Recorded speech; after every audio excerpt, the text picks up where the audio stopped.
ચાલો વૈષ્ણવજન. વૈષ્ણવજનમાંથી પૂછાતા સવાલને આપણે એક જ ટોપિકમાં કવર કરી લીધા છે. પહેલો સવાલ શું હોય કે વૈષ્ણવજન, લેખકનું નામ નરસિંહ મહેતા, પ્રકાર પદ, બરાબર. હવે વાત કરીએ આના દરેક ટોપિકની. તો પહેલો સવાલ પૂછાય કે એના લક્ષણો જણાવો. પછી બીજો સવાલ પૂછાય કે પર સ્ત્રીને કેમ માતા સ્વરૂપે ગણાય. પછી ત્રીજો સવાલ એ છે કે બરાબર કોના દર્શન કરવાથી કોટેલ પુરના બાબત શું તીર્થ તરી જાય, બરાબર. ભાઈ તીર્થ તરીકે કેમ ગણાય, સરકાર તીર્થ તરીકે. તો આપણે દરેક લક્ષણ જોવાના, બરાબર. તો પહેલું વૈષ્ણવ ભજન એટલે કે વિષ્ણુ ભક્ત, ભગવાન વિષ્ણુનો ભક્ત, બરાબર. જે ભગવાન વિષ્ણુની પૂજા કરનાર, આરાધ્ય કરનાર એવો. બીજું વૈષ્ણવ ભજન બરાબર પરાઈ પીડા દૂર કરે એટલે કે બીજાની પીડા દૂર કરે અને મનમાં અભિમાન નહીં રાખે. શું પીડા તો દૂર કરે છે પણ પોતાના મનમાં કોઈ અભિમાન નથી કે મેં આની પીડા દૂર કરે, બરાબર. અને નમ્ર હોય છે, સૌને વંદન કરે અને કોઈની નિંદા કરતો નથી. દરેકને વંદન કરે અને કોઈની નિંદા કરતો નથી. તેમજ બરાબર મન કર્મ વચન, બરાબર. કોણ?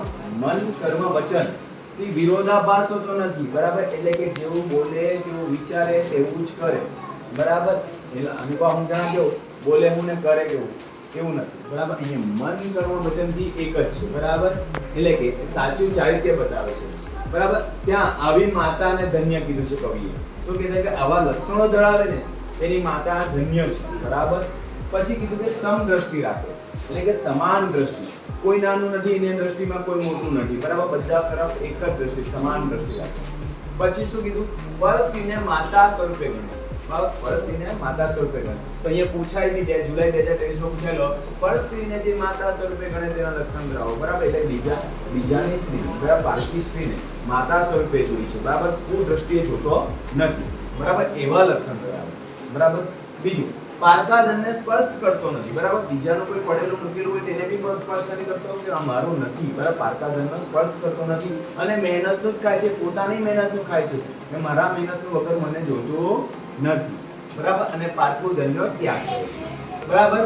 તેમજ વૈરાગી છે. વૈરાગી એટલે શું?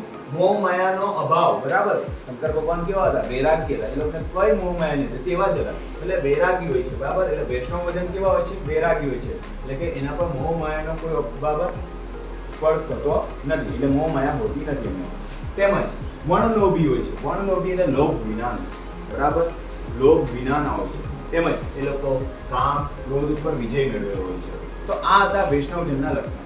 અહીંયા આપણે આખો પાઠ કવર કરી લીધો અને આટલા લક્ષણ ધરાવે, બરાબર.